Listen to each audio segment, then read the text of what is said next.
ঈদ কার জন্য ভাই? ঈদ তো বেনামাজের জন্য না, ঈদ তো ফাসেকের জন্য না, ঈদ তো রমজানকে যারা কদর করে না তাদের জন্য না। ঈদটা কিসের জন্য ভাই? ঈদের কনসেপ্ট আমরা ম্যাক্সিমাম মুসলমানরা এখনো জানি না। ঈদ হলো রমাদান জুড়ে আপনি যে রাত জেগে ইবাদতবন্দি করেছেন, দিন জুড়ে ইবাদতবন্দি করেছেন, অনেক কষ্ট করেছেন, অনেক পরিশ্রম করেছেন, সামান্য একটু ফুরসত পান না নিজের শরীরটার দিকে খেয়াল করার, নিজের ফ্যামিলির দিকে খেয়াল করার, একটু আনন্দ করার, একটু মন মতো চলার সুযোগ পান নাই। গোটা রমজান জুড়ে আপনার ম্যারাথন ইবাদতের ব্যস্ততা ছিল। এই ব্যস্ততা শেষ করে সারার সাথে সাথে আল্লাহ সুবহানাহু ওয়া তাআলার পক্ষ থেকে নগদ পুরস্কার, যে বান্দা সারা মাস জুড়ে ইবাদতবন্দি করেছো, আসল পুরস্কার তো কিয়ামতে দেওয়া হবে তোমাকে, নগদ পুরস্কার হিসেবে ঈদ দেওয়া হলো। এই ঈদটা হলো রমজানের ইবাদতের পুরস্কার। তাহলে ঈদুল আজহাটা কি? প্রশ্ন ওঠে। এটা তো ঈদুল ফিতর বুঝলাম, ঈদুল আজহাটার ঈদ কিসের কারণে? সেটাও ইবাদতের পুরস্কার স্বরূপ। কারণ আপনারা জানেন ইবাদতের দ্বিতীয় বৃহত্তর মৌসুম হলো জিলহজের প্রথম 10 দিন। ইবাদতের সবচেয়ে বড় মৌসুম হলো রমজান মাস, আর দ্বিতীয় বড় মৌসুম কোনটা? জিলহজের প্রথম 10 দিন। ওই প্রথম 10 দিনও একইভাবে বান্দা ম্যারাথন ইবাদতের দৌড়ে প্রতিযোগিতায় সে ব্যস্ত ছিল, নিজের দিকে তাকাবার ফুরসত পায় নাই। আল্লাহ সুবহানাহু ওয়া তাআলা 10 দিন টানা ইবাদতের পর বা 9 দিন টানা ইবাদতের পর 10ম দিনে এসে আল্লাহ তাআলা ঈদুল আজহা দিয়েছে।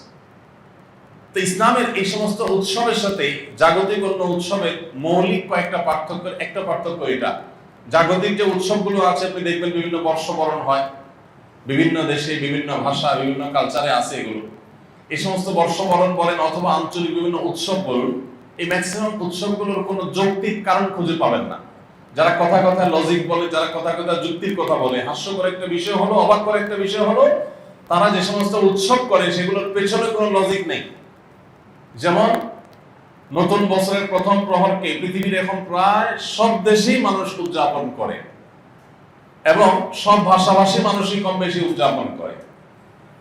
এটা করতে হলো মূলত পেগানরা, প্রকৃতি পূজারীরা। তারা বছরের প্রথম প্রহরকে তারা পুজোর মাধ্যমে কাটালে তারা মনে করতো যে সারা বছর ভালো থাকা যায়। প্রথম প্রহরকে আপনার ভালোভাবে উদযাপন করলে, প্রথম প্রহরে উল্লাস করে হাসি তামাশা করে কাটালে সারা বছর ভালো থাকা যায়। এটা যদি সত্য হতো তাহলে তো ব্যবসা বাণিজ্য, কাজ কাম, চাকরি বাকরি বাদ দিয়ে সবাই প্রথম মুহূর্তে হয়ে উল্লুকুল্লি হইত। এটা না যৌক্তিক, না বৈজ্ঞানিক, না কোনোভাবে এটা প্রমাণিত। একটা সম্পূর্ণ কুসংস্কারের জন্য একটা বিশ্বাস, এবং এটার পিছনে কোনো যৌক্তিক কারণ নেই। আমি প্রায় বলার চেষ্টা করি, বছরের প্রথম মুহূর্ত এটার আগমন যদি আপনার আনন্দের কারণ হয়, তাহলে যার আগমনটা আপনার আনন্দের কারণ হয় তার বিদায়টাও তো বেদনার কারণ হওয়ার কথা। যার আসলে আপনার অনেক খুশি হয় তার বিদায়টা তো আপনার দুঃখ লাগার কারণ হতে পারে, হওয়ার কথা। তো বছরের প্রথম প্রহর আসার সাথে সাথে আপনি খুশি হয়ে যাচ্ছেন, আনন্দে আপনি উল্লাসে ফেটে পড়ছেন, খুব ভালো কথা। প্রশ্ন হলো যে এক মুহূর্ত আগেই তো একটা বছরের বিদায় হলো, তখন কি আপনি কেঁদেছেন? কোনো যৌক্তিক গ্রাউন্ড নাই।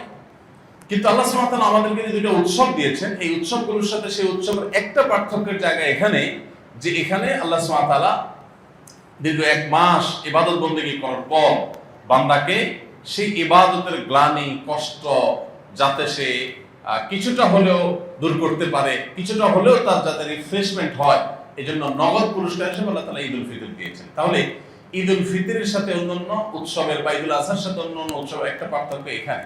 আরেকটা পার্থক্যের জায়গা হলো অন্য সমস্ত উৎসবে ভোগ আছে, ত্যাগ নাই। কিন্তু ধর্মীয় উৎসবে ভোগ আছে, ত্যাগও আছে। অর্থাৎ শুধু নিজের ভোগের কথা বলে না, গরিব দুঃখীদের মুখে হাসি ফোটাবার কথা বলে ইসলামের এই সমস্ত উৎসবগুলো। এই যে দুটি উৎসব ঈদুল ফিতর, ঈদুল আজহা, আপনি লক্ষ্য রাখবেন যে ঈদুল ফিতরের আনন্দ এটি পূর্ণতা পায়, 16 কলায় পরিপূর্ণ হয় কখন? মানুষ যখন ঈদগাহে যায়। ঈদগাহে ঈদের নামাজ পড়তে গেলে তখন ঈদের আনন্দটা পূর্ণতা পায়। তার আগ পর্যন্ত প্রস্তুতি, ঈদের মূল আনন্দ তো ঈদগাহে যাওয়া।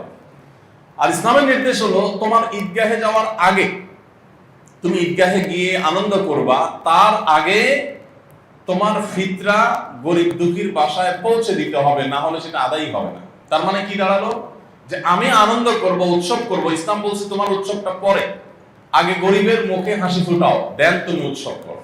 এ হলো ইসলামের এই উৎসবের বৈশিষ্ট্য। যাই হোক, তো যেটা বলছিলাম যে আল্লাহ রাব্বুল আলামিন আমাদেরকে রমাদান জুড়ে ইবাদতের পর একটা নগদ পুরস্কার হিসাবে এই উৎসব দিয়েছেন। এখন সেই উৎসবের ব্যস্ততায় আপনি ইবাদতই করতে পারেন নাই, তার মানে আপনি পড়ালেখা করতে পারেন নাই, ফলাফল নেওয়ার জন্য ব্যস্ত হয়ে পড়েছেন।